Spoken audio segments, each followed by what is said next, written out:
ती माणसं परत तिला घेतील का नाही कोणाला माहित. अहो नाही परत घेतलं तर मी पदर पसरीन त्यांच्यामुळे. तिच्या वडिलांचं ओझं हलकं व्हावं म्हणून आणली तिला इथे. आता ती आणि तिचं नशीब. दादाचं इथे आल्यापासून काही बिनसलंय का? ते तुलाच माहिती. तुझा सख्खा भाऊ आहे ना तो. या चाव्या जिच्या पदराला असतील तिला गावात माऊली म्हणून ओळखलं जातं. पायातली वाहन बरोबर चालली म्हणून पायाशी बरोबरी करायची नसते. जिथे काढून ठेवले तिथंच थांबायचं. निरोप मिळाला लगेच निघालो. काही महत्वाचं काम होतं का? उद्या सकाळी आम्ही सगळेजण मुंबईला जाणार. हो, निघण्याची तयारी सगळी चोख झाली. वाकनीस, तुम्हाला नाही वाटत तुम्ही काहीतरी विसरताय?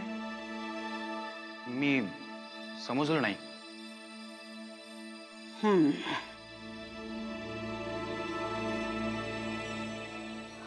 तुम्ही वनिता नावाच्या मुलीची माहिती काढून देणार होतात.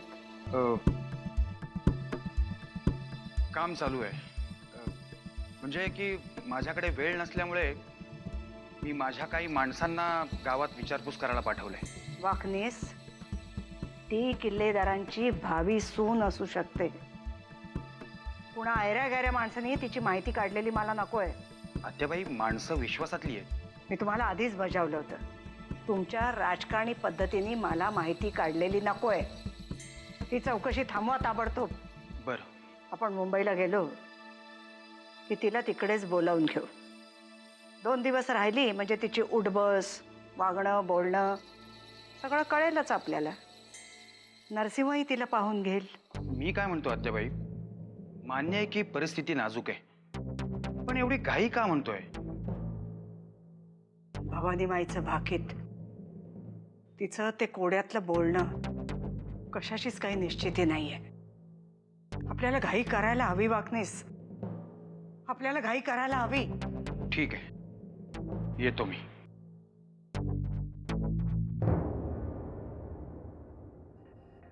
येणारा प्रत्येक दिवस, प्रत्येक रात्र नरसिंहासाठी काळरात्र ठरू शकते.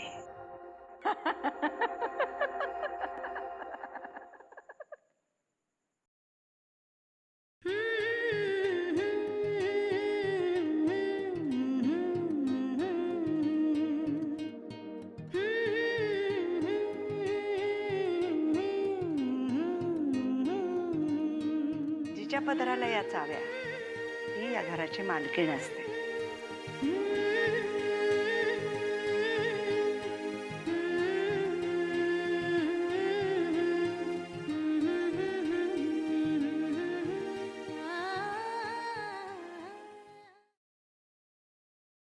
काय सापडते का काही cloning centre, surrogate mothers association, artificial insemination किंवा काय टांझानियात एखाद्या बाईला एका वेळेला 6 मुलं झाली वगैरे काही? 5 मुलं झाली आहेत.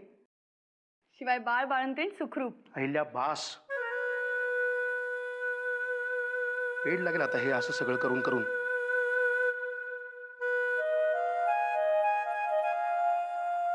एखाद्या बाईचं आई न होण्याचं दुःख काय असतं हे कुठल्याच पुरुषाला कधीच कळणार नाही. तुला कधीच मूल होऊ शकणार नाही असं एका तरी डॉक्टरांनी सांगितलंय का तुला?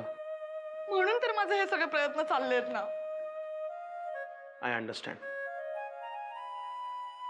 ए, डोळे मीट. का काही आथरटपणा करणार नाही आहेत ना? अगं, मागच्या वेळी हातावर खोटा विंचू ठेवला, 2 सेकंद श्वास थांबला होता माझा. ते 2 सेकंदांनी हिशोब चुकला माझा तेव्हा. कम ऑन, मीट ना. हे this is for you, small gift. का? का? Come on. राणी सरकार खऱ्या खऱ्या राणी सरकार झाल्या आहेत म्हणून घराच्या चाव्या तुझ्या हातात आल्या आहेत. म्हणून नुसत्या चाव्या हातात घेऊन काहीही होत नसतं. वागण्या बोलण्यातून सुद्धा तो मान सन्मान मिळावा लागतो. चाव्या जरी माझ्या पदराला लागलेल्या असल्या तरी अधिकार आत्याबाईंचीच चालणार आहेत ना. या घरात आत्याचे अधिकार कोणीही काढून घेऊ शकत नाही. अधिकार काढून घ्यायची हौस मला नाहीये. माझी फक्त एवढीच इच्छा आहे जो मान सन्मान नरसिंह भाऊजींना मिळतो तोच तुम्हालाही मिळावा. स्त्री तेव्हाच करती असू शकते जेव्हा तिचा नवरा त्या घरचा कर्ता पुरुष असतो. काय म्हणायचंय तुला? तेवढे वकील झालात ना. लंडनच्या हाऊस ऑफ लॉर्ड्सची डिग्री आहे तुमच्याकडे.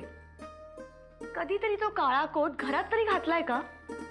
हे बाहिल्या, आता त्या व्यवसायातले हेवे दावे, भांडणं, लांड्या लबाड्या हे सगळं येत नाही ग मला. पण माझं सोड, तुला कधी काही कमी पडलंय का? मला माझे अधिकार मिळवता येतात. हा, आज चाव्या मिळवल्यात, उद्या मतदारसंघाची सीट सुद्धा मिळवेन. माझ्या चाव्या कुठे आहेत? काय माझ्या चाव्या मिळत नाहीयेत. काय झालं? अहो, माझ्या चाव्या मिळत नाहीयेत. अहिल्या, आत्या नेहमी सांगते, हक्क मिळवायला फार काही करावं लागत नाही, टिकवण्यासाठी मात्र खूप कष्ट करावे लागतात. लेक्चर पास झालं, चाव्या शोधा.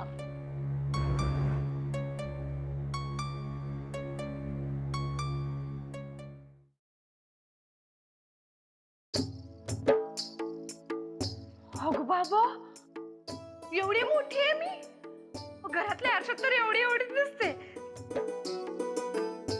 या नुसत्या चाव्या नसून हा एक अधिकार आहे. जिच्या पदराला या चाव्या ती या घराची मालकीण असते.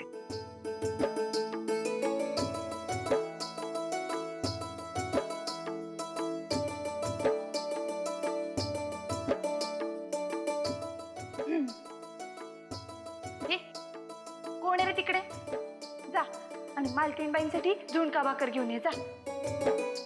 अगं येडी, मालकीणबाई कधी झुणका भाकर खातात का? मग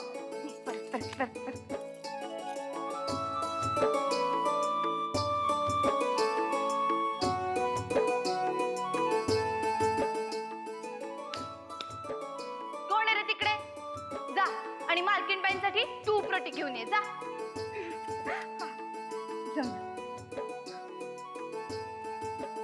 आणि तू जा आणि कण्यासाठी लाडू, चिवडा, जे जे काही मिळेल ते आण. त्याला खूप आवडतं.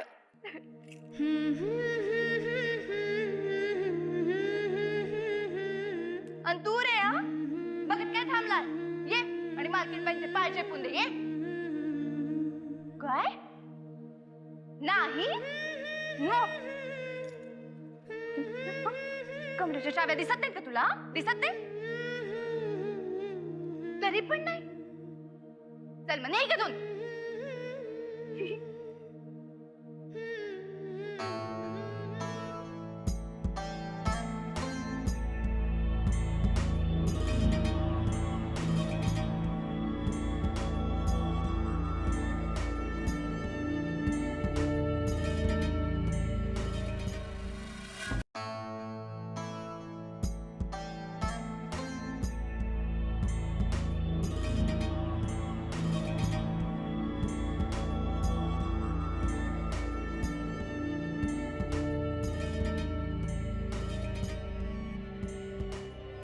जानकी नाव ना तुझं?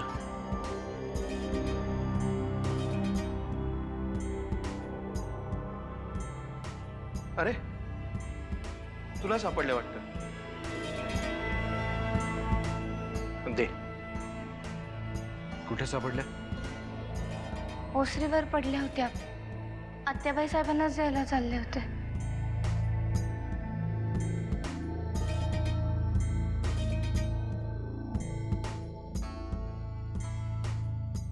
वामन, कळलं नसेल अहिल्याला या चाव्यांचं महत्व, तर पुन्हा एकदा नीट समजावून सांग.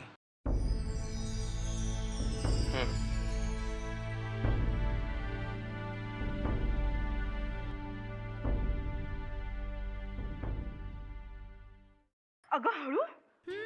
काय? कुठे भूतभीत पाहिलंस की काय? हे भूत नाही, मोठे साहेब दिसले. मग त्यात घाबरायचं काय? माझ्याशी बोलले पण. काय? भाग्यच म्हणायचं तुझं. पण मी घाबरले ना. हे बघ, आत्याबाईंना असा धसमुसळेपणा चालत नाही.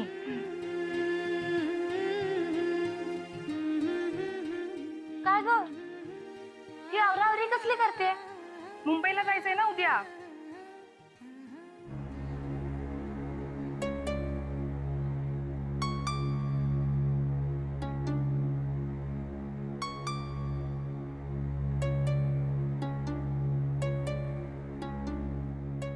जानकी,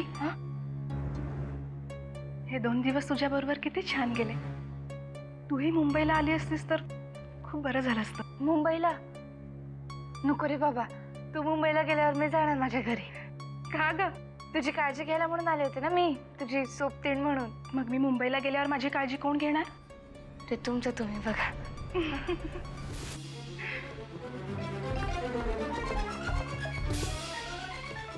सुमिताई, अहिल्याबाईंची पूजा झाल्यानंतर पुजारी काका भेटलेले का ग तुला? नाही. का ग? हा, काही नाही, काही नाही.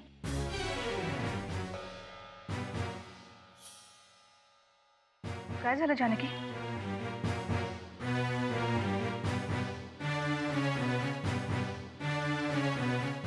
ते परशुराम साहेबांनी पुजारी काकांना दम दिलाय. काय? पण का? तुला इथेच ठेवून जाणार म्हणाले.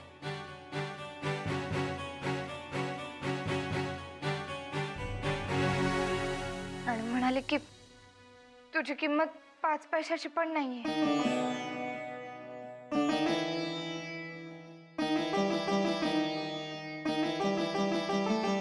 यावर बाबा काय म्हणाले?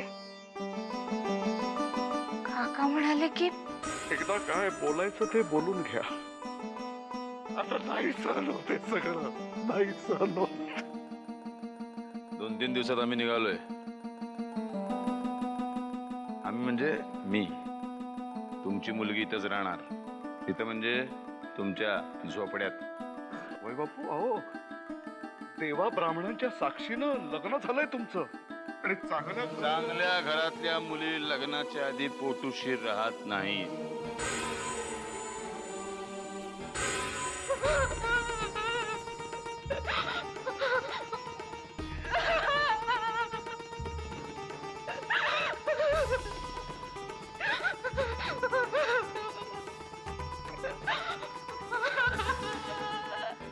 एक दिवस जी किल्ल्या सांभाळू शकत नाही ती इथून पुढे काय करणार आहे? वामननी समजावलं असेल तिला आत्याबाई. समजावून समजणाऱ्यातली नाहीये ती. नर्मदानी हवाडा सगळ्या जबाबदाऱ्या तोलून धरल्या होत्या. इथून पुढे आशा करायची ती तुझ्या येणाऱ्या बायकोकडूनच.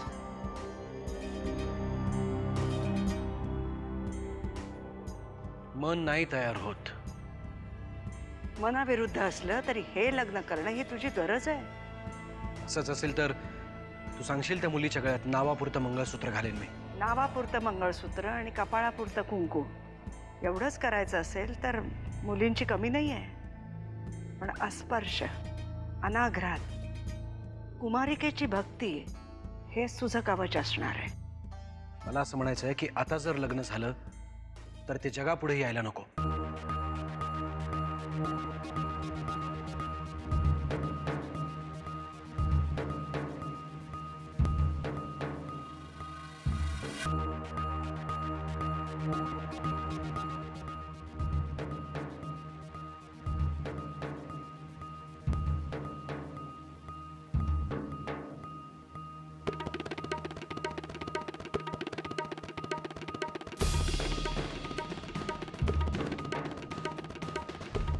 नमस्कार करते. काय ग, कुठे निघाली आहेस? बाबांकडे. उद्या मुंबईला जायला निघायचं आहे आपल्याला. हो, पण मी येणार नाही. मला नेणार नाही म्हणाले. त्यांनी काही मनमानी केली तरी आम्ही खपवून घेणार नाही. इतके दिवस फक्त मलाच बोलायचंय, पण आता बाबांना सांगण्यापर्यंत, त्यांचा अपमान करण्यापर्यंत मजल गेली आहे त्यांची. मी तुमच्या बरोबर मुंबईला यावं अशी त्यांची अजिबात इच्छा नाही. त्याच्या इच्छेचा प्रश्नच कुठे येतो? त्यांच्याच इच्छेचा प्रश्न आहे आत्याबाई. नाहीतर माझ्यावरचा राग माझ्या बाबांवर काढला नसता. म्हणजे काय केलं परशुने? पूजा संपून बाबा घरी चालले होते. दारात तुमचा गळा पकडून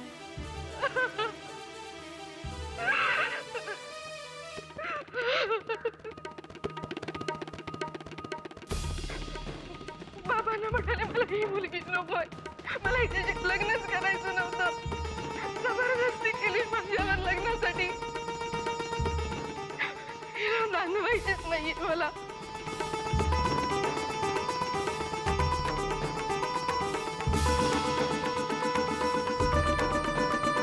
हे सगळं तुझ्या समोर झालं? नाही, आता जानकी बोलली, तिने प्रत्यक्ष पाहिलंय म्हणाली. परशु! रखमे चल उठ, चल घे, आवरायला घे. काय आवरायला घेऊ?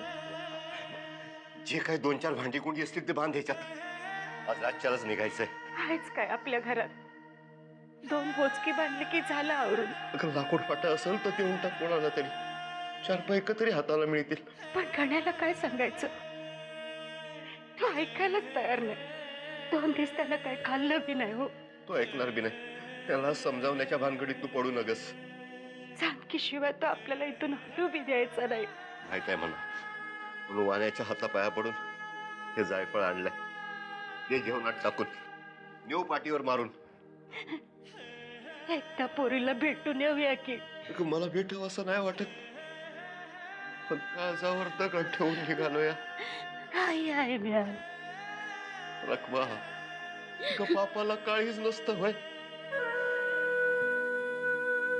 कुठं निघाला? ज्या शेतात इतकी वर्ष रगात आठवलं, त्या शेताला एकदा डोळे भरून बघून येतो.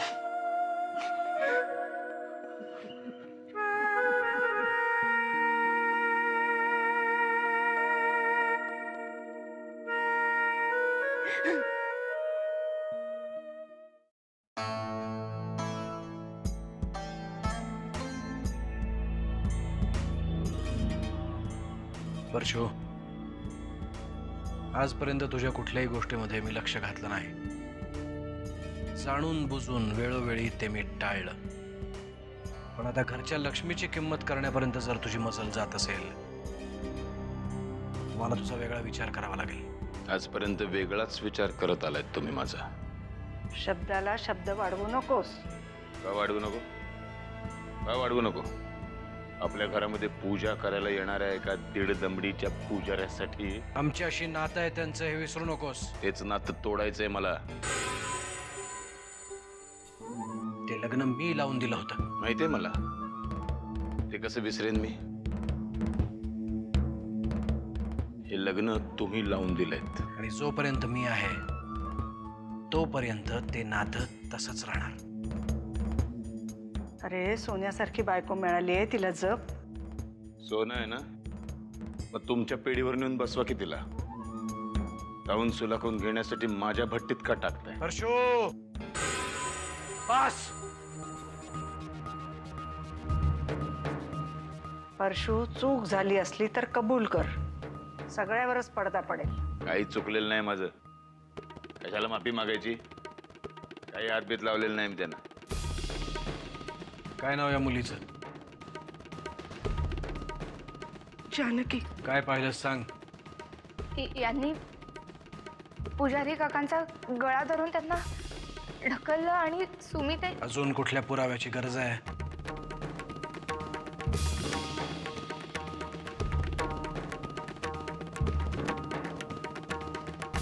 चुकलो, माफ करा.